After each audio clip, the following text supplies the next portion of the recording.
Sunday Sports Rush. James, Aiden, and Marcos with you till 11 a.m. The Cowboys concluded their 2023 NFL Draft yesterday afternoon. Bunch of picks, lots to be talked about. And with that being said, we have RJ Ochoa of Blogging the Boys on the 1440 Keys hotline. RJ Ochoa, good morning. I'm glad we were able to connect, my guy. Good morning, guys. Yeah, it was a busy day yesterday. Obviously, day 3 of the draft is the most hectic by nature. My power went out right before the draft ended. Oh, no. Sent things into a different level of chaos. But thankfully, our staff at VTB is quick on their feet. So it's fun to have it behind us. It feels like the off season can kind of really start a little bit. I can focus a little bit more on the Astros, so I expect you guys to give me an update on how Chas McCormick plays at Whataburger Field in a couple of days. Oh, yeah, he's going to be down here for a rehab assignment. That's going to be pretty cool. And, yeah, man, you know, I know you're a big Astros guy as well. Not going too well against the Phillies so far, but hopefully the good guys get a win tonight on Sunday Night Baseball. Yeah, I mean, look, we lose this series or we've lost this series, that's okay. I mean, we won the one that counted, and I'll hold on to that one forever. Exactly. Flags fly forever, RJ, as they so say.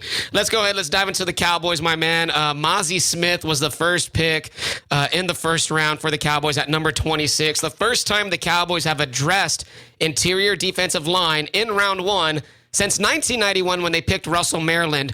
What was your thought process when you saw that they picked Mazi Smith? And do you think that the Cowboys finally said, you know what, we're tired of running out rotational guys and we really need to get our anchor in the middle? Yeah, I mean, I think that's certainly the general disposition. And it's not, I think sometimes we see a team, not just the Cowboys, but lose a playoff game or have one kind of flaw across a certain season and do what they can to fix that. And obviously the Cowboys, you know, struggled against the run this past season, but that's really been their bugaboo for a long time. And so it feels like they finally, you know, found the right situation, the right player, the right value to address that. And so I'm thrilled. And, you know, Mazi may not work out. Obviously, the draft in and of itself sort of presents that as an option for a lot of things. But at the very least, I'm really excited to see a change in philosophy, a change in disposition. I'm really pleased to see that they're willing to do things they haven't done, to think outside the box, to take a left as opposed to right, you know, and break conventional norms. That's really exciting to me. Devil's advocate here, RJ, because Dalton Kincaid went the pick before to Buffalo. Buffalo jumped Dallas to take Kincaid, the tight end out of Utah. Do you think, just playing devil's advocate here, that the Mazi Smith pick was a result of Dalton Kincaid being taken a pick before? Do you think the Cowboys would have took Kincaid if he presented himself at 26?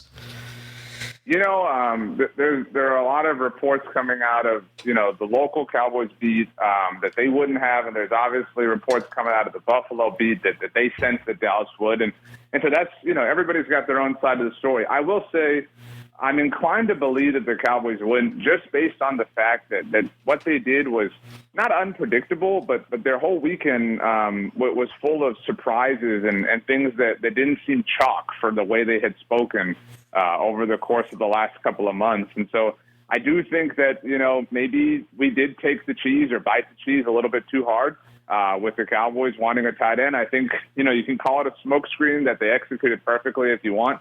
But I'm more inclined to believe that they were, I mean, again, just based on the way they handled the rest of their draft, it's very clear that they were focused on stopping the run, not on finding a premier tight end, all due respect to Luke Schoonmaker.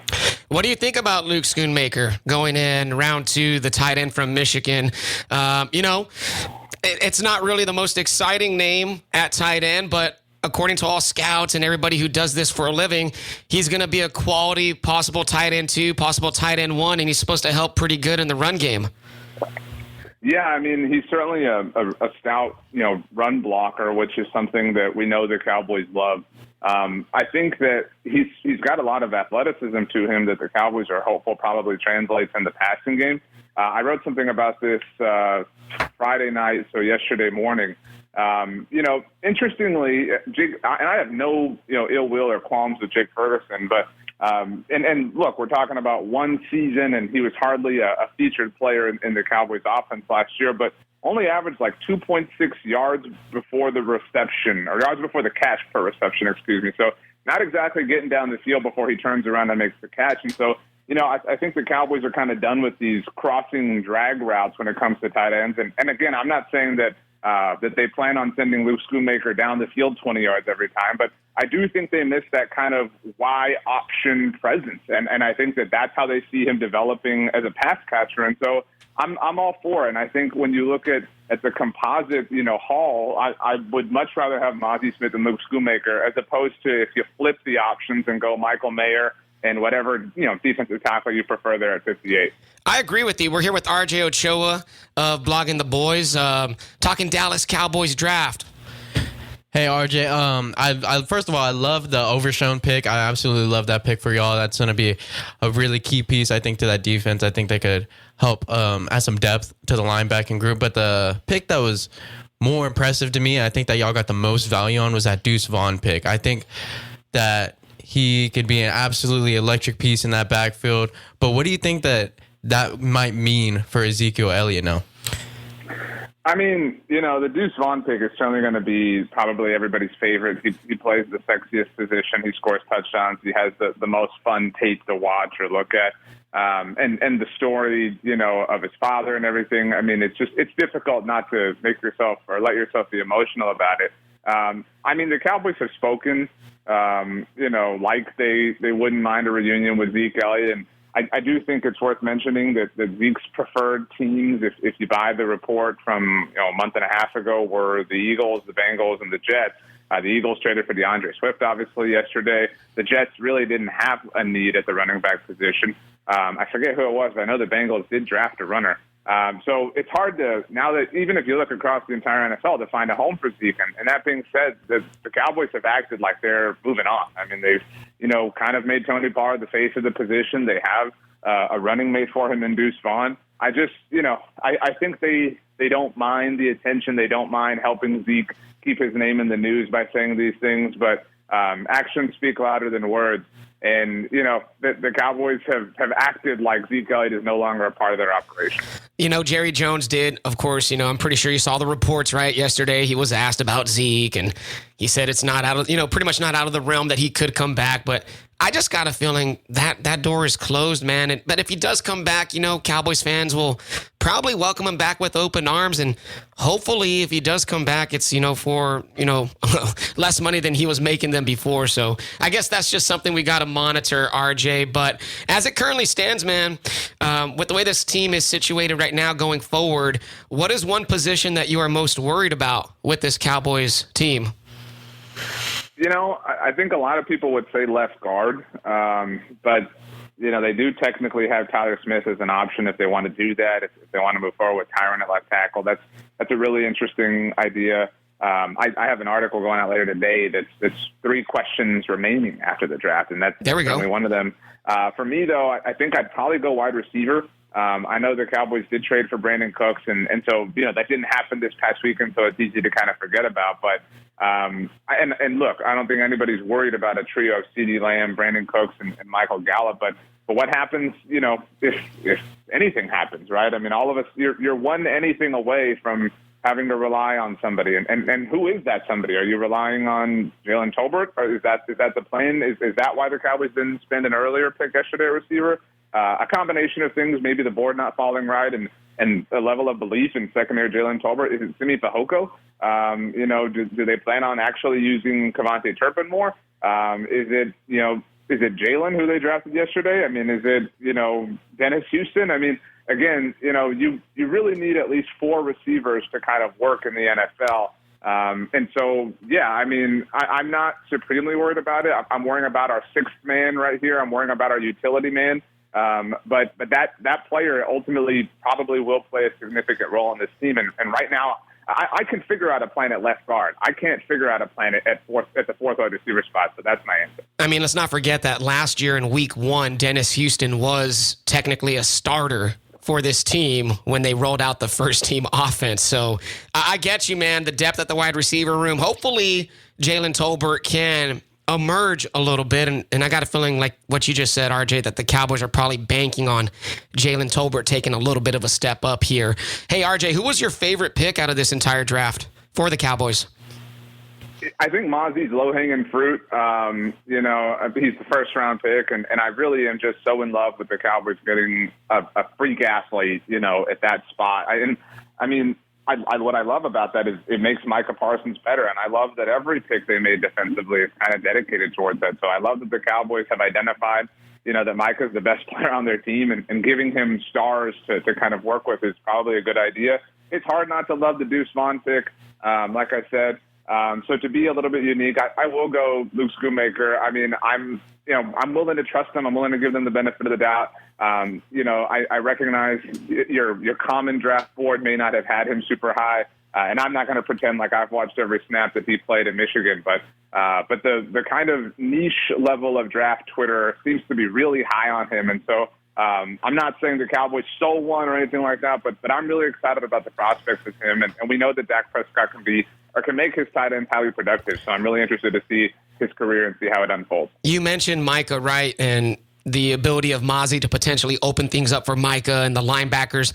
Micah, of course, was on the Bleacher Report, and we've all seen the reaction video, and he, showed his text message to Dan Quinn earlier that day saying, get the DT from Michigan. Do you feel that Micah Parsons now has a level of influence on the coaching staff and potentially the front office in terms of personnel? I wouldn't go that far. I honestly, that was a really cool thing. I think that Micah probably sent a version of that text message 50 times, 50 different players, right? And so I think Micah is just an obsessed football fan, which is, what so many people love about him. And so I think he liked a lot of guys, and I think he pulled up that text message. We've all tried to call our shot several times on the same thing, and so Micah hit, and again, maybe that was his true and total favorite prospect, but he just seems like somebody who would have been thrilled with a lot of different players. He covered his bases essentially and sent about, like you said, 50 text messages to DQ and probably, even everybody else. So interesting right there. One more question, my guy. Are you surprised the Cowboys didn't take a developmental quarterback in the draft?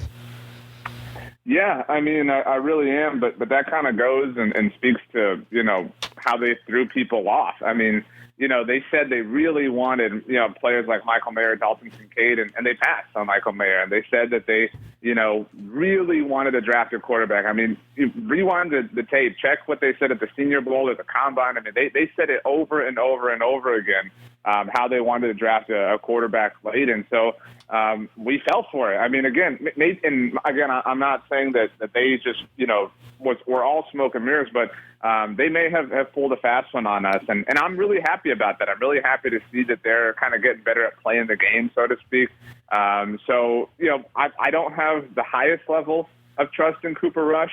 I recognize last season was awesome, and I certainly am happy to have been proven wrong there. But at the end of the day, I'm not, devastated that they don't have a developmental quarterback. They had a lot of issues to figure out, and I think they did that. And so I'm excited now that the draft is in the rearview mirror. I think that's one of the differences that we're seeing now between the Mike McCarthy era and what was happening previously with Jason Garrett. It seemed like there was a lot more leaks in the Garrett era, and in the Mike McCarthy era, there might be a lot more smoke screens and deception being thrown out there. Like you said, they're playing the game. Yeah, think about all the rumors that wound up not being true had to do with his side of the ball, right? It's Mike McCarthy's offense, and it was, oh, man, we really like Michael Mayer. We are in love, blah, blah, blah. He's a Jason Wooden clone, baby Gronk. They passed on him. We really want a quarterback, guys. We're absolutely going to do everything we can to draft a quarterback. They even traded up at one point yesterday. They picked 4 times or 5 times yesterday and didn't take a quarterback one single time. So, again, it might be a combination of things. I'm not saying it's one total thing, but I do think that Mike is a little bit more crafty than people are willing to give him credit for. There we go. RJ, we appreciate your time with us this morning. Of course, check out all his work, bloggingtheboys.com.